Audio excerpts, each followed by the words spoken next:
The ad was no bigger than a matchbox, tucked between notices for lost cows and a used plow no one wanted. Most folks passed it without a second glance, but to Eleanor Whitmore, it felt as if the words were written directly for her aching chest. Widower seeks capable woman to help raise 6 children. Room, board, and honest work offered. No foolishness. God-fearing preferred. There was no name, only a town 2 days' travel west and a shaky line that read, "Children have already lost their mother." Eleanor folded the paper with trembling fingers, pressing it flat as though that might quiet the pounding of her heart. For years she had prayed for a child of her own, begged heaven until her knees bruised and her voice broke. Each prayer had gone unanswered, and every whisper of hope had turned to dust in her mouth. The town knew her as the barren woman, never cruelly to her face, but always with a softness that felt worse than scorn. She had watched friends swell with life and heard babies cry through thin walls while her own arms stayed empty. Now at 34, with her youth slipping away and her purpose feeling thinner by the day, this small square of newsprint felt like a door cracked open in a house she thought had no exits. She spent that night awake, staring at the ceiling beams of her rented room, listening to the wind worry the shutters. Her late husband's coat still hung on the peg by the door, untouched since the winter fever took him 3 years ago. She could still smell him in the wool, smoke, sweat, and something warm that made her chest ache. They had tried for children for nearly a decade, every failure cutting deeper than the last. Doctors spoke in lowered voices. Women in church offered remedies whispered like secrets, and Eleanor smiled through it all until smiling became a habit she wore like armor. When her husband died, it felt as though God had not only denied her motherhood but taken away the last witness to her quiet grief. Now this widower's ad stirred something dangerous inside her. Hope. Not the fragile kind that fluttered and died, but a heavier, steadier thing that whispered, "You could be useful. You could be needed." By morning, she had made up her mind. She packed her single trunk with careful hands, 2 dresses, her good boots, a worn Bible, and a small wooden horse she had carved years ago, meant for a child that never came. She hesitated before placing it atop her folded clothes, then closed the lid as if sealing a promise. The journey west was long and punishing. Dust coated her throat, the wagon's boards bruised her spine, and each mile seemed to test her resolve. At night she lay beneath open sky, stars sharp as needles, and wondered what kind of man would place such an ad. Was he desperate, cold cruel, or simply broken in ways she understood too well? She prayed she would not be turned away upon arrival, that her empty womb would not be seen as a failing but a strange kind of mercy. The town of Hollow Creek appeared at dusk on the second day. A scatter of buildings hunched against the plains as though bracing for judgment. Eleanor asked directions to the widower's homestead, and the man she questioned went quiet, scratching his beard before pointing west. "You mean Thomas Hale," he said, not unkindly. "Lost his wife last winter. Hard man, good man, though. Children's been through more than most grown folks." Eleanor thanked him and continued on, her pulse quickening with each step. The Hale farm sat beyond a stand of cottonwoods, the house plain and weathered, its porch sagging slightly under the weight of years. Smoke curled from the chimney, and for a moment, Eleanor allowed herself to imagine a warm kitchen, children's laughter, a place where she might finally belong. She knocked once, firm but not demanding. The door opened to reveal a man taller than she expected, shoulders squared by labor, his face lined in ways that spoke of grief rather than age. His eyes, gray and watchful, studied her with caution. "Yes?" he asked. His voice was steady but tired. Eleanor swallowed. "My name is Eleanor Whitmore. I came about your advertisement." Silence stretched between them, heavy as unspoken things. He stepped aside at last, motioning her in. The house smelled of bread and soap, and something else, lost perhaps, that clung to the walls. 6 children watched her from various corners of the room, eyes wide and wary. The youngest clutched a rag doll, missing one eye. The oldest, a boy no more than 12, stood protectively near the others, his jaw set hard. Eleanor's chest tightened. She could feel the weight of their gaze measuring her, wondering if she would stay or vanish like so many before. Thomas gestured for her to sit, remaining standing himself, as though unsure whether to trust the furniture with this moment. "I won't waste your time," he said. "I need help. My children need someone steady. This isn't charity and it isn't a courtship. If that's what you're after, you should turn around now." His words were blunt, but there was something raw beneath them, like a wound barely scabbed over. Eleanor nodded. "I understand," she replied quietly. "I'm not here for foolishness. I'm here because I know what it is to lose something you prayed for." His eyes flickered at that just for a moment. "I can cook, clean, teach, and tend. I don't scare easy, and I don't run when things get hard." She did not mention the children she never had, the ache that followed her like a shadow. Some truths were better shown than spoken. He studied her a long while, then turned to the children. "Go on," he said gently. "Outside." The older boy hesitated, glancing at Eleanor once more before ushering the others out. When they were alone, Thomas exhaled, a sound that seemed dragged from deep within his chest. "They've had 2 women come through since my wife died," he said. "Both left within a week. Said it was too much." His jaw tightened. "I don't blame them." Eleanor leaned forward slightly. "I won't promise it will be easy," she said, "but I will promise not to leave without trying." He nodded once, as if that was all he allowed himself to hope for. "You can stay the night," he said. "We'll see how it goes." That evening, Eleanor helped prepare supper, moving through the kitchen as though guided by instinct. The children watched her closely, flinching when she reached too quickly or spoke too softly, as if kindness itself were something to fear. She served the food without fuss, praising small efforts, listening more than she spoke. When the youngest spilled her cup, Eleanor knelt to clean it without a word of reproach, offering a gentle smile that made the child's lip tremble. Later, as they washed dishes side by side, Thomas spoke quietly. "My wife Margaret used to hum when she worked," he said, staring at the water. "The house hasn't sounded right since she died." Eleanor glanced at him, unsure what to say. "Homes remember love," she answered at last. "Sometimes they need time to remember it again." Night fell heavy and still. Eleanor lay awake in the small spare room, listening to the house settle, the distant murmur of children's dreams. Her heart ached with a tenderness so sharp it nearly stole her breath. For the first time in years, the emptiness inside her felt different, not filled but acknowledged, as though it had finally been given a shape and a purpose. She did not know what the coming days would bring, whether she would be sent away, whether her presence would soothe or stir old wounds, but she knew this. Something in her had crossed a line from which there was no turning back. Outside, the wind moved through the cottonwoods, whispering of change, of sorrow, of love that would demand more than she could imagine. And Eleanor Whitmore, the woman who had never been a mother, closed her eyes and prayed, not for a child of her own, but for the strength to love 6 broken hearts as if they were. Morning arrived without ceremony, a pale light slipping through the thin curtains as though afraid to disturb the house. Eleanor woke before the others, her body trained by years of early labor, and lay still for a moment listening.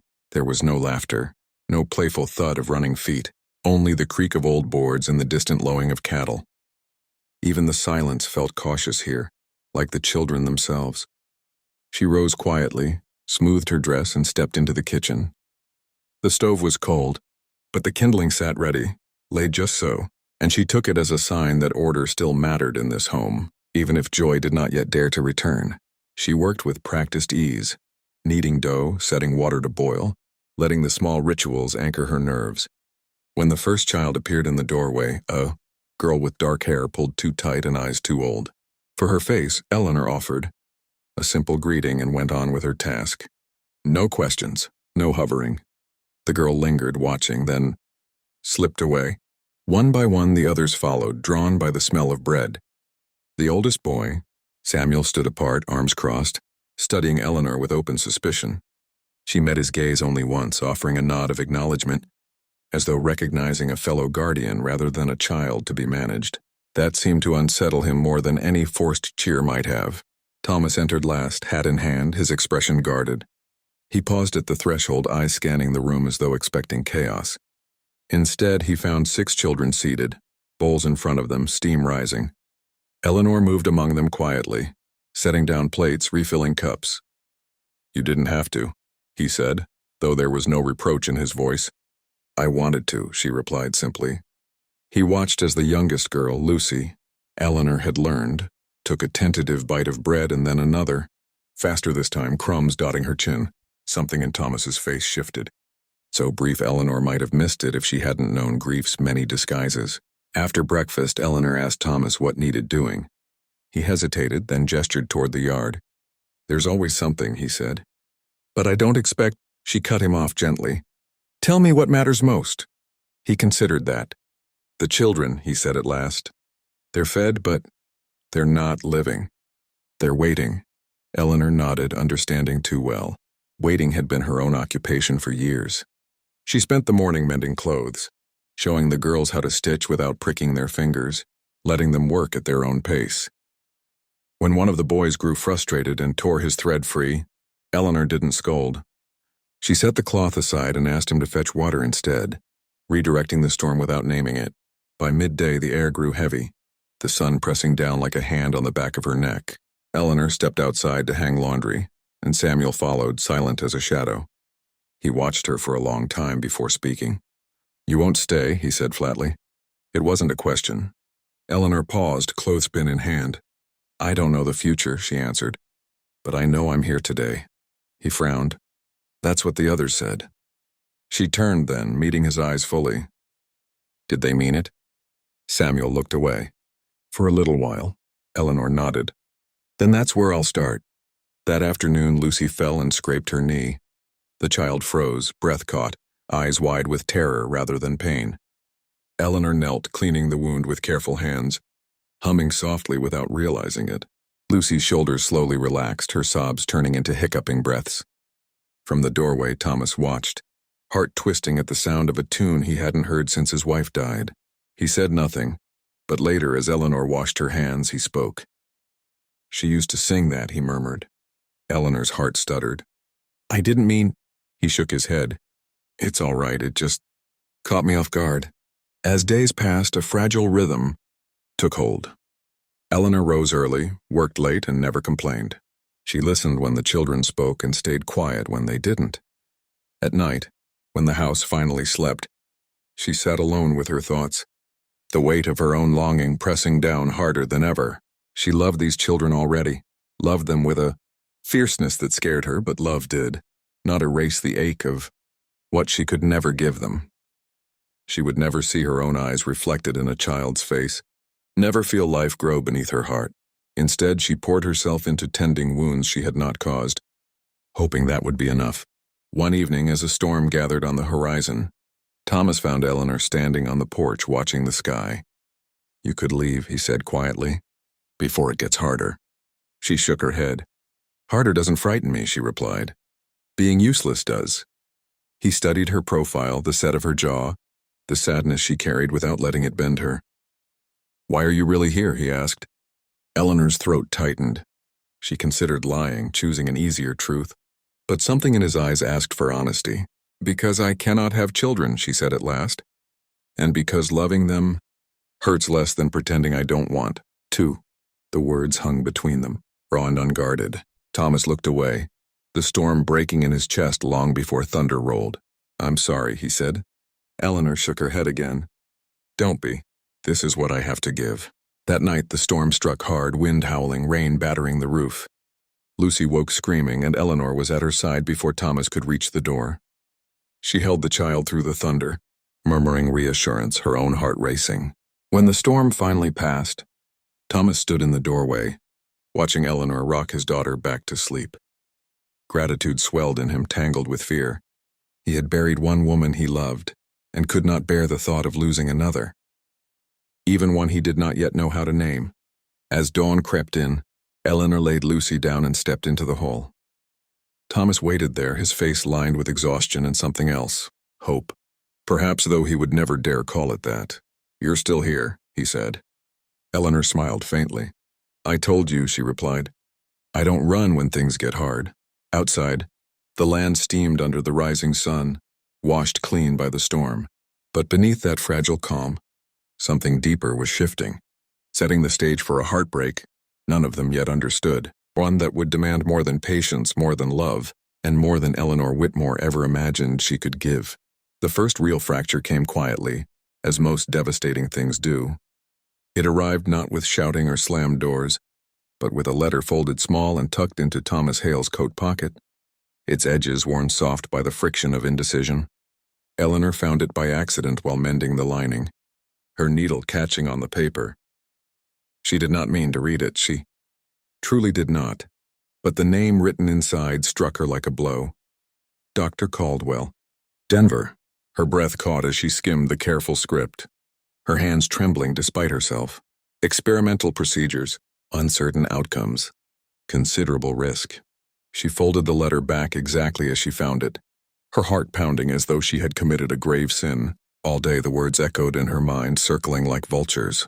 Thomas had not mentioned any illness, and yet the tone of the letter spoke of urgency, of a man weighing dangerous hope against a heavy cost. That evening she watched him more closely than before. His movements were steady, his voice calm, but there was a weariness in him that went beyond grief or exhaustion. When he coughed, he turned away. When he paused, hand pressed briefly to his side, he masked it with a stretch or a shift of weight. Eleanor's chest tightened with a familiar dread. She had watched her husband do the same, hiding pain until there was no hiding left. The children sensed it too, their eyes tracking their father with a vigilance born of fear. Samuel in particular grew more watchful, his already rigid sense of responsibility hardening into something brittle. The truth came out 2 nights later.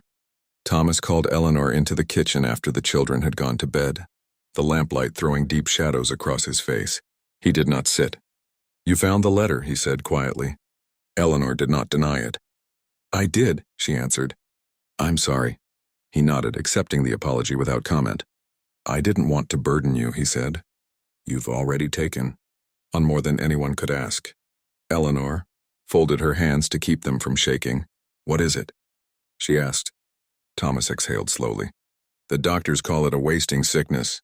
They don't know what causes it. They know what it does." He paused, the silence stretching thin.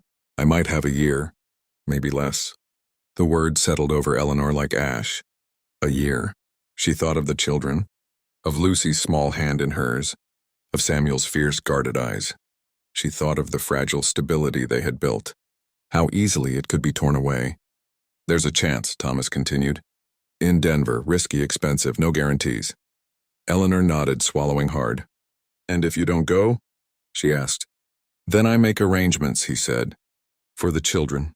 The meaning was clear, and it shattered something inside her. In the days that followed, Eleanor moved as though underwater, her every action slowed by the weight of knowledge. She watched the children with a new intensity, memorizing the way they laughed, softly now, cautiously, the sound of their feet on the stairs, the feel of their presence in the house.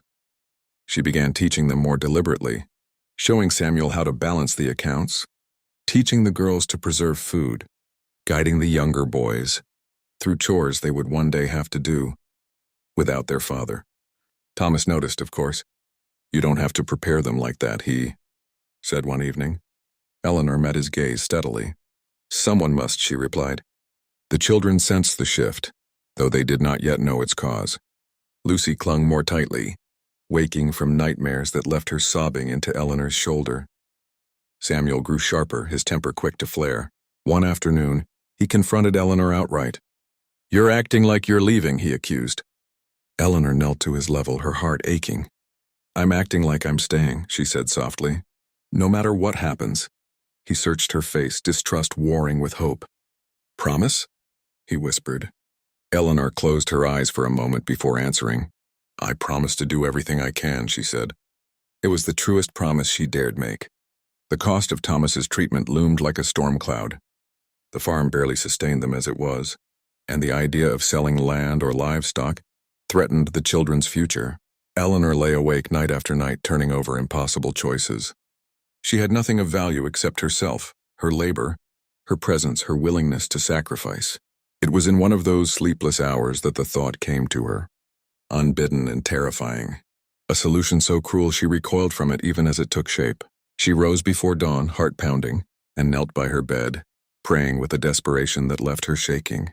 There were no answers, only silence, and the echo of her own resolve hardening into something like steel. She spoke to Thomas the next day, her voice steady despite the turmoil inside her. "You must go to Denver," she said. He shook his head. "I can't leave them," he replied. "Not like that." Eleanor stepped closer. "You can't leave them by dying here either," she said gently. The words struck true, and he closed his eyes. "There isn't enough money," he said. Eleanor took a breath. There might be, she answered. He looked at her sharply. How? She met his gaze, the weight of her decision burning behind her eyes. By marrying you. Silence fell, heavy and absolute. Thomas stared at her as though she had spoken in another language. That's madness, he said at last. You don't love me.